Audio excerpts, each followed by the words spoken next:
Bismillahirrahmanirrahim. Assalamualaikum warahmatullahi wabarakatuh. Waalaikumsalam warahmatullahi wabarakatuh.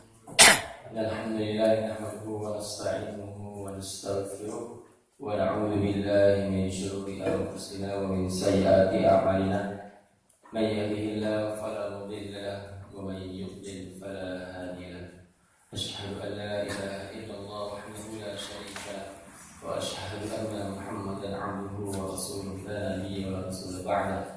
Allahumma shalli wa sallim 'ala nabiyyina Muhammad wa 'ala alihi wa sahbihi wa sallam ajma'in. Amma ba'd. Alhamdulillahirabbil alamin.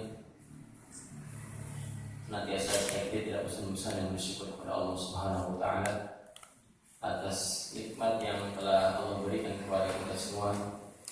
Nikmat yang tidak terhingga, nikmat yang tidak bisa diukur, sebagaimana Allah berfirman di dalam surah Ibrahim, "A'udzu billahi minasyaitonir rajim, wa in ta'uddu ni'matallahi la tuhsuha." Dan seandainya kamu ingin menghitung nikmat Allah, maka niscaya kamu tidak akan sanggup menghitungnya. Begitupun seandainya kita ingin menghitung nikmat Allah yang diberikan kepada kita semua dengan menggunakan ranting-ranting pohon sebagai bilangnya, atau dan air laut yang ada di bumi sebagai puntanya, dan daun-daunan yang ada di pohon sebagai atasnya, maka itu pun dalam kita tidak sanggup menghitung nikmat Allah yang diberikan kepada kita semua. Lalu bagaimana juga aturkan salawat serta salam kita kepada Nabi kita yang mulia, qudwah kita, suri tauladan kita, Nabi Muhammad sallallahu alaihi wasallam, yang telah mengorbankan hartanya, jiwanya, dan darahnya untuk menegakkan kalimat la ilaha illallah di bumi Allah ini. Dan juga kita tak lupa senantiasa mengaturkan salawat kepada keluarganya, sahabatnya, dan pengikutnya yang senantiasa berpegang teguh dengan ajarannya hingga akhir zaman. Teman-teman yang saya hormati, Ketua Imam Ustaz Yunus Hafizahullah, kemudian Koordinator Daurah Ustaz Safar Mawari Hafizahullah, serta para mahasiswa yang telah setia menemani kita semua selama 2 bulan ini, Ustaz Budi, Ustaz Mukhlis, Ustaz Anwar, dan Ustaz Rashid Hafizahullah. Mudah-mudahan Allah selalu menjaganya. Tak lupa kita juga senantiasa mengucapkan rasa syukur kita kepada, berterima kasih kepada Ibu Widodo yang selama ini telah menyuarakan pilihan itu kita sehingga kita teduh dan juga kita bisa nyaman dalam Al-Quran. Alhamdulillah, bagi saya ini merupakan suatu kehormatan yang luar biasa diberikan kesempatan untuk memberikan pesan yang besar pada acara wisuda perempuan hari ini. Maka izinkan saya pada kali ini untuk menyampaikan sedikit patah atau 2 patah kata pada pesan pada pagi hari ini. Namun semua kita kami mengikuti Allah, banyak sekali hal-hal yang kami dapatkan, banyak sekali suatu hal dapat memberikan perubahan besar bagi kita semua. Selama kami dalam, alhamdulillah, kami senantiasa selalu dibiasakan untuk selalu mengerjakan sholat malam sebelum kami memulai untuk menghafalkan Al-Quran. Tatkala kami baru bangun tidur, kami sudah dibiasakan untuk melakukan suatu kebaikan. Yang kebaikan itu mungkin tatkala kita kembali kepada halaman kita masing-masing, boleh untuk kita setiap malam kita dapat melaksanakan sholat malam. Sekalipun itu weekend atau rakaat, mungkin kita belum saja, mungkin karena kesibukan kita, atau mungkin karena aktivitas kita yang sangat penuh, mungkin kita tidak bisa menyempatkan untuk melakukan sholat malam. Alhamdulillah, di sini kita senantiasa dibangunkan, atau dengan sudah terbiasa bangun, maka ia akan bangun sendiri untuk mengerjakan sholat malam sebelum ia menghafal Al-Quran.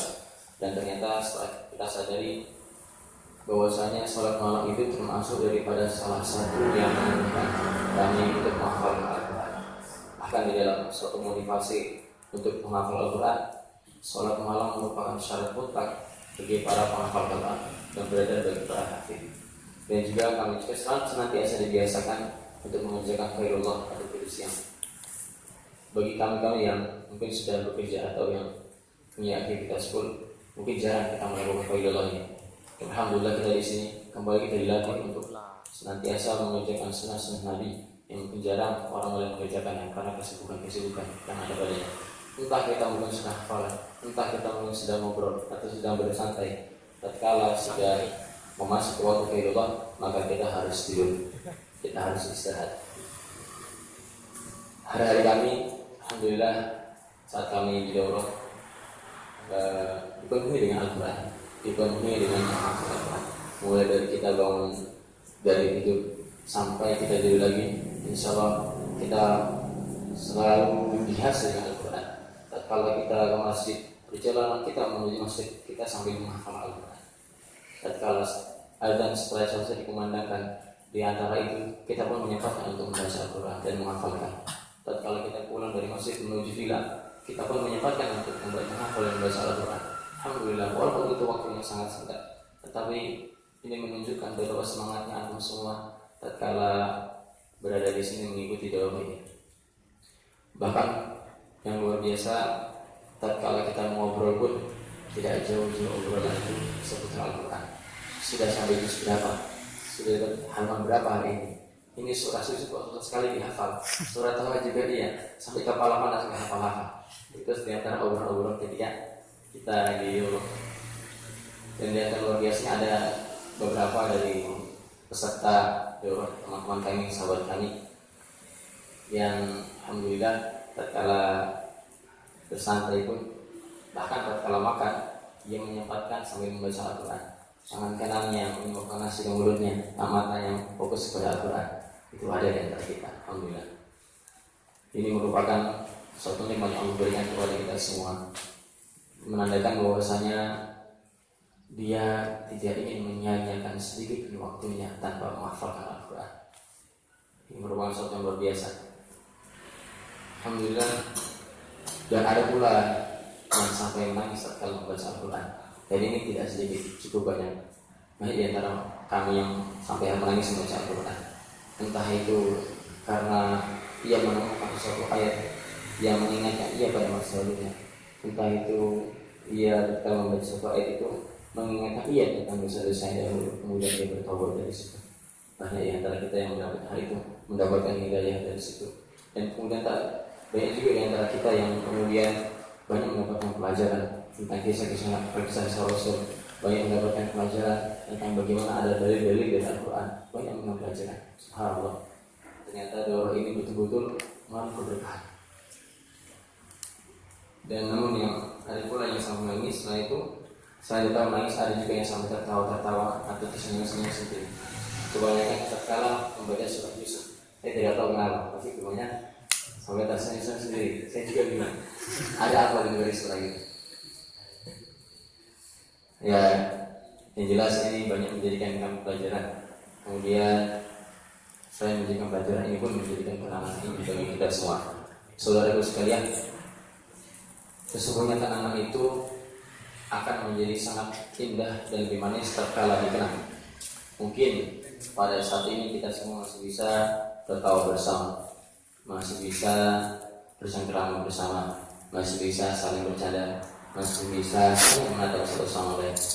Namun nanti kalau kita semua telah kembali kepada kampung halaman kita masing-masing, saat kita telah berpisah dengan jarak yang sangat jauh, bukan lagi kota, bahkan mungkin ada provinsi, pulau, atau mungkin bahkan benua yang akan memisahkan kita, maka pada saat itu kita hanya bisa mengenang apa yang dulu pernah kita lakukan bersama di bumi Tawangmangu ini.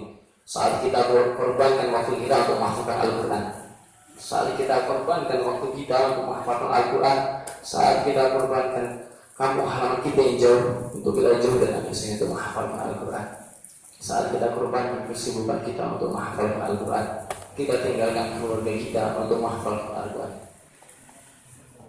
hingga pada akhirnya kita suatu hari nanti akan bercerita, bahkan waktu pun menjadi pemisah di antara kita.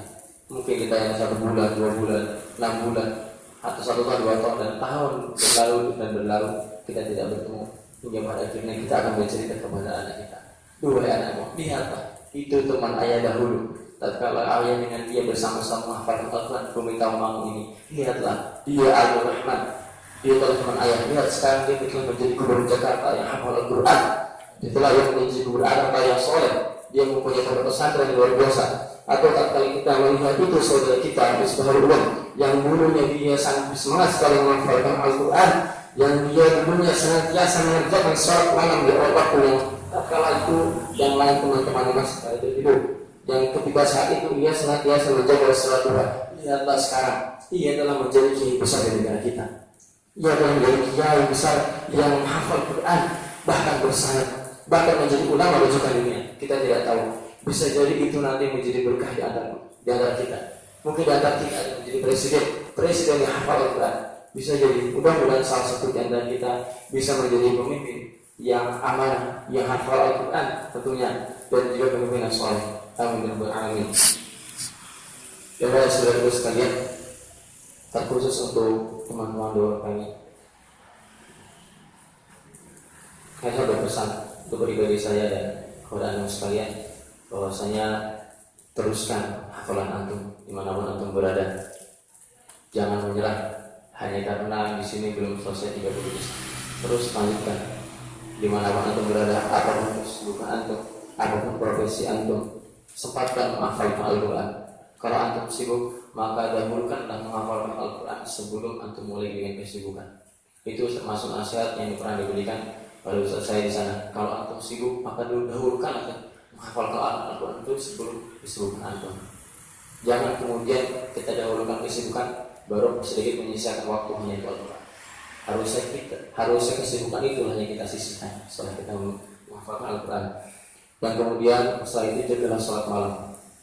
Bagi para hafid, bagi para penghafal Quran, menjaga sholat malam itu harus senantiasa dijaga agar hafalan itu bisa rutin. Begitu pun saya mendapatkan nasihat dari paman saya bahwasanya jika ingin hafalan itu rutin, maka pakailah di sholat malam. Sekarang sama Allah. Tatkala kita bermunajat berhadapan dengan Allah Azza wa Jalla, di situ kita pakai. Di situlah saat kita merasakan nikmat ibadah. Saat kita lantunkan ayat suci Al-Quran, kita hafal perlahan dan perlahan dengan nikmat. Insya Allah disitulah salah satunya yang berhafal kita bisa menjadi mufti. Kemudian jangan lupa senantiasa berdoa kepada Allah Subhanahu wa Ta'ala agar dimudahkan dalam menghafal, dimudahkan dalam mengerjakan bagi yang sudah selesai. Yang sudah selesai jangan kemudian berbuat sendiri. Menghafal tidak cukup sampai di Al-Quran selesai. Masih ada merujak sampai mungkin. Kalau sudah mungkin jangan berhenti. Masih ada kitab-kitab ulama yang lain. Masih ada Sahih Bukhari, masih ada Sahih Muslim, masih ada hadis-hadis Nabi yang antum perlu hafalkan. Tidak sekedar Al-Quran. Itu pun kitab-kitab ulama kita masih begitu banyak. Itu pun yang harus kita hafalkan. Kalau bisa kita hafalkan, kita amalkan setelah itu. Mudah-mudahan dengan kita menghafalkan Al-Quran ini, Allah memberikan keberkahan kita juga untuk dimudahkan dalam menghafalkan kitab-kitab yang lainnya. Di antara hal yang dimudahkan dalam mengamalkan. Allah berfirman di dalam surah Al-Zariyat, "A'udzubillahi minasyaitonir rajim. Kanu qalilan minal laili ma yahja'un wa bil ashari hum yastaghfirun." Mereka sedikit sekali di waktu malam, dan ketika di akhir malam mereka memohon ampunan kepada Allah Subhanahu wa Ta'ala. Maka alhamdulillah selama 2 bulan kita di sini, kita dilatih untuk mengamalkan ayat ini. Ayat Al-Zariyat, ayat surah Al-Zariyat ini ayat 17-18. Kita dilatih untuk kita senantiasa mengurangi tidur. Bayangkan kita tidur mungkin jam 9:30, atau ditambah ngobrol mungkin jam 10. Nanti jam 2 atau sudah dibangun, atau saat 3 sedikit sekali. Sedangkan kita diperbolehkan tidur lagi nanti jam 11. Ketika kita berjuang melaksanakan itu. Insya Allah kita di sini dilatih untuk mempunyai jiwa-jiwa yang kuat. Dan teruntuk orang tua kami yang mungkin tidak banyak hadir di sini, maka ketahuilah bahwasanya dan saksikanlah bahwa kami ini adalah anak-anakmu yang menginginkan agar menjadi anak-anak yang soleh. Kami adalah anak-anak yang ingin sekali membahagiakan di akhirat. Walau mungkin tatkala kami di dunia kami belum bisa membahagiakanmu, tapi kami senantiasa berusaha agar dapat membahagiakan di akhirat nanti. Mudah-mudahan Allah Subhanahu wa taala memberikan mahkota yang lebih terang daripada sinar matahari kepada kedua orang tua kita nanti di segi akhirat nanti. Amin. Dan senantiasa kalau kita kembali dari sini menuju kampung halaman, jangan lupa berterima kasih kepada orang tua kita masing-masing karena telah mengizinkan kita semua untuk mengikuti dorong Al-Quran ini, untuk menghafalkan Al-Quran. Dan tidak semua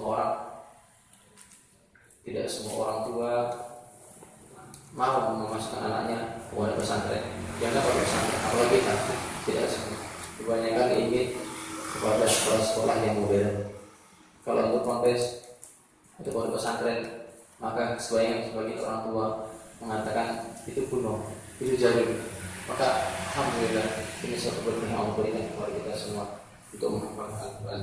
Dan yang terakhir, kami mengucapkan baik-baik terima kasih juga kepada Ikram yang telah mengadakan daurah ini. Alhamdulillah banyak yang termasuk daurah yang luar biasa, daurah yang dapat membuat kita melakukan percepatan dalam menghafalkan Al-Quran.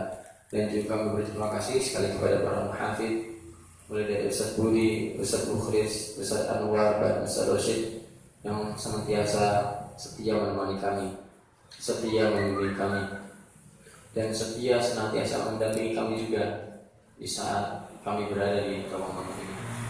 Mungkin di antara kami banyak yang melakukan kesalahan, mungkin di antara kami banyak yang melakukan pelanggaran tatkala selama daurah berlangsung. Maka kiranya untuk dapat memaafkan kami. Begitupun kepada Ustaz Yunus selaku ketua Itmam. Mungkin di antara kami banyak sekali yang tidak sengaja melakukan atau berbicara kasar atau ada perbuatan yang tidak berkenan di hati. Maka kiranya kami semua dapat dimaafkan. Kami tidak ingin kalau kami kembali ke kampung halaman kita masing-masing, kami masih menyisakan sedikit dosa di hati masyarakat sini. Kami ingin kembali ke kampung halaman kita masing-masing tanpa meninggalkan sedikit pun dosa, tanpa meninggalkan sedikit pun kesalahan.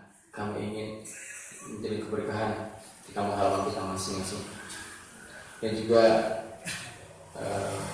kami mohon kepada Allah Subhanahu wa taala untuk dapat kita mengamalkan apa yang telah kita hafalkan. Kami mohon doanya wahai para muhafidz dan ketua Imam Ustaz Yunus dan seluruh di sini. Mudah-mudahan kita semua bisa masuk surga Allah Subhanahu wa taala. Yang mungkin yang bisa saya sampaikan, kurang lebihnya kami mohon maaf. Aku lakukan syukur. Assalamualaikum warahmatullahi wabarakatuh.